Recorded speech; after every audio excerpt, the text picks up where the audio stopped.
우리가 단 음식을 반복 섭취하게 되면요, 도파민 수용체 민감도가 떨어지게 되기 때문에 같은 만족감을 얻으려면 더 많은 자극이 필요하죠. 그래서 한 개가 여러 개로 조금 더 계속해서 추가되게 됩니다. 실제로 두쫑쿠 때문에 최고 몸무게를 경신했다는 분들이 늘기도 했으니까요. 두쫑쿠와 같은 단 음식은요, 혈당 롤러코스터예요. 안녕하세요. 마음을 밝히는 언니, 정신과 의사 유혜진입니다. 오늘은 2026년 새해가 되자마자 전 세계를 휩쓸다시피 한 유행템이었죠. 지금은 그 인기가 신기루처럼 사라졌지만 아직도 그 이름은 기억하시는 분들 많을 거예요. 바로 두바이 쫀득 쿠키, 두쫀쿠 열풍에 대해서 정신의학과 좀 뇌과학 관점에서 우리가 왜 그렇게 두쫀쿠에 열광했는지 그 이유를 짚어볼까 해요. 사실 지금은 많이 줄어들었지만 한때 우리나라 헌혈 인구까지 증가시킨 두쫑쿠의 미친 인기 정말 대단했습니다. 저도 두쫑쿠가 한참 인기 있을 때 저희 남편이 사다 줘서 한번 먹어봤는데요. 솔직히 제 취향은 아니었지만 왜 인기 있는지는 알 것 같더라고요. 일단 식감이 좀 좋아요. 이 바삭함과 고소함에 쫀득함이 더해져서 이 먹는 경험 자체를 아주 감각적으로 좀 다양하고 강하게 느낄 수 있는 디저트였어요. 하지만 전 너무 달더라고요. 이게 한 입 이상을 먹기 힘들다고나 할까? 그래서 저는 안 먹고 책상 속에 고이 모셔놨던 기억이 납니다. 그런데요, 제겐 이렇게 달았던 두쫑쿠지만 또 두쫑쿠를 드신 다른 분들은 생각보다 안 달다 얘기를 하시더라고요.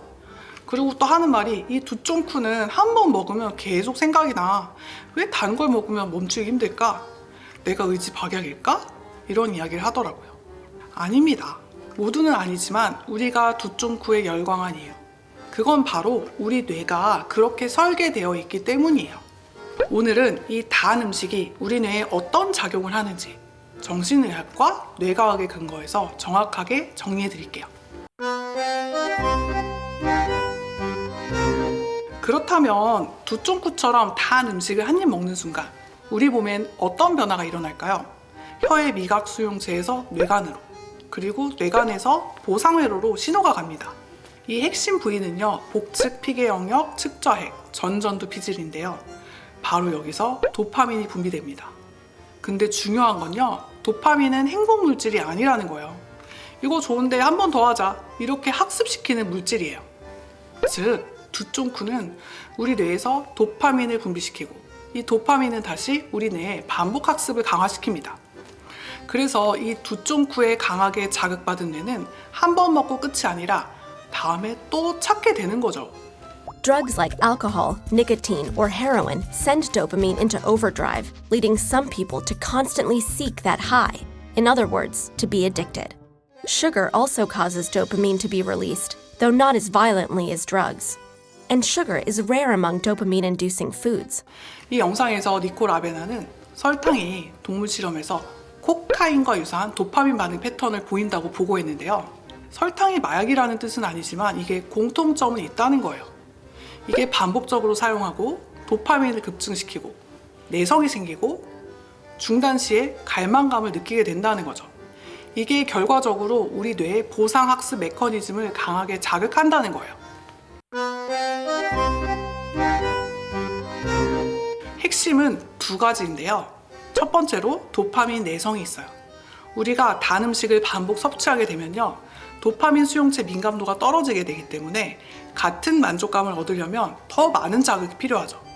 그래서 한 개가 여러 개로 조금 더 계속해서 추가되게 됩니다. 실제로 두쫑쿠 때문에 최고 몸무게를 경신했다는 분들이 늘기도 했으니까요. 두 번째로 두쫑쿠와 같은 단 음식은요, 혈당 롤러코스터예요. 이게 단 것을 먹으면 우리 체내에서 혈당이 급상승합니다. 그 이후에 인슐린이 또 분비되면서 이게 혈당이 다시 떨어지죠. 근데 그때 이 혈당이 떨어질 때 뇌가 이렇게 해석합니다. 에너지가 부족해, 당장 당을 보충하라. 그 결과 다시 단계 당기죠. 이걸 혈당 보상 루프라고 하는데요. 문제는 이게 계속 반복된다는 거예요. 이게 반복되면서 우리 몸이 망가지게 되죠.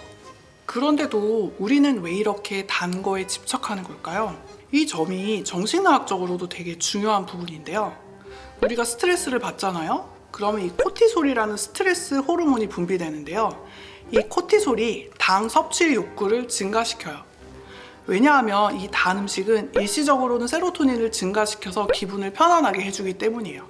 우리가 힘들수록 단 게 더 당기는 건 우리의 감정 조절 전략이 당 섭취로 학습된 결과라고도 볼 수 있는 거예요. 그리고 또 두쫑쿠처럼 단 걸 먹을 때 상황을 떠올려 보세요. 친한 친구와의 수다, 카페에서의 휴식, 퇴근 후 시원한 맥주 한 잔.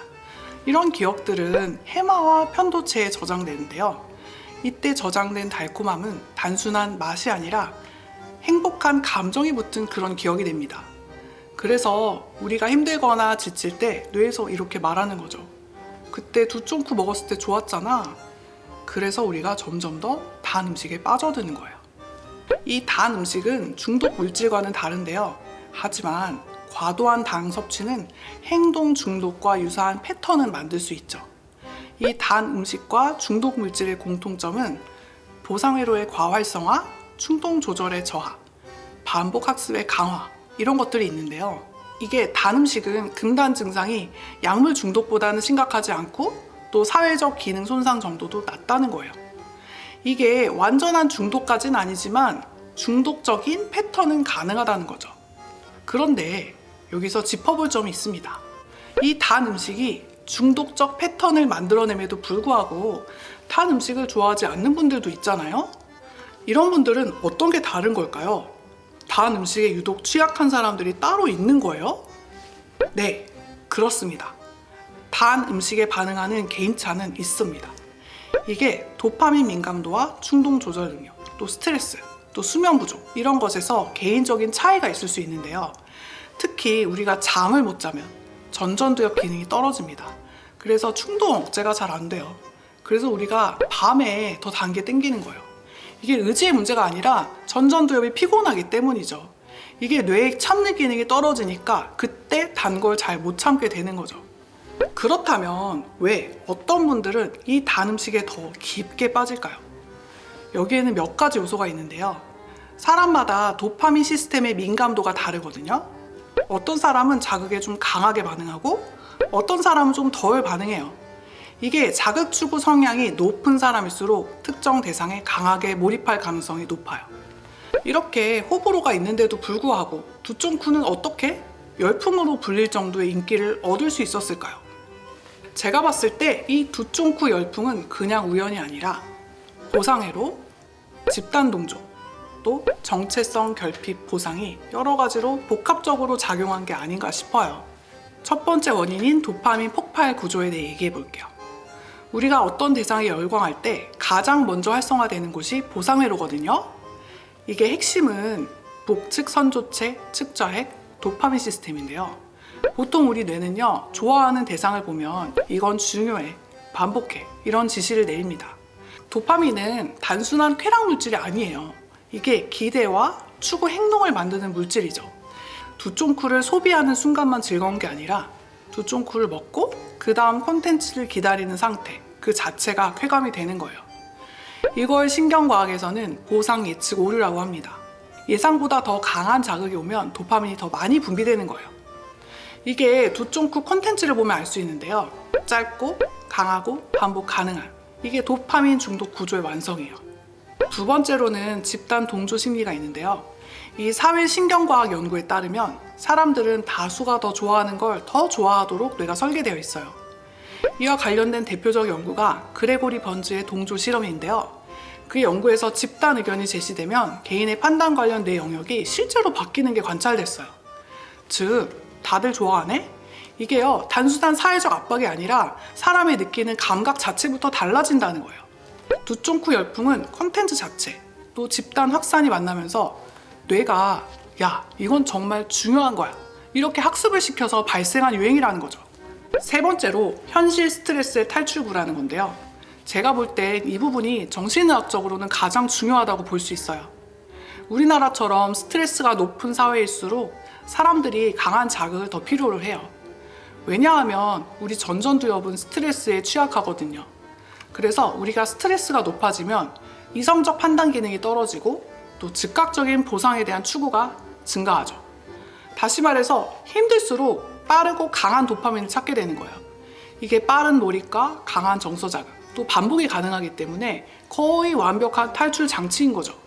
그러니까 정리하자면 두쫑쿠 열풍은 도파민 보상회로를 자극하고 또 집단 동조로 인한 지각 변화를 일으켜서 또 정체성, 소속감에 대한 보상을 주고 SNS를 통해 감정을 전염시켜서 스트레스 탈출 욕구를 높여준다. 이 5가지가 동시에 맞물린 신경사회학적 현상인 것 같습니다. 저는 두쫑쿠에 열광하는 분들이 유난스럽거나 비이성적인 게 아니라고 봐요. 그건 인간의 뇌가 원래 그렇게 작동하게 설계되어 있기 때문입니다. 사람은 이 강한 감정, 또 집단 신호, 또 반복 보상이 결합하면 열광하도록 설계가 되어 있거든요. 짧지만 강렬했던 두쫑쿠 열풍은 그렇게밖에 될 수 없는 우리 뇌의 구조를 정확하게 건드린 사건이었던 거죠.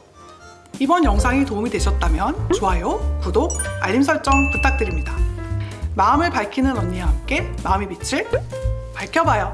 감사합니다.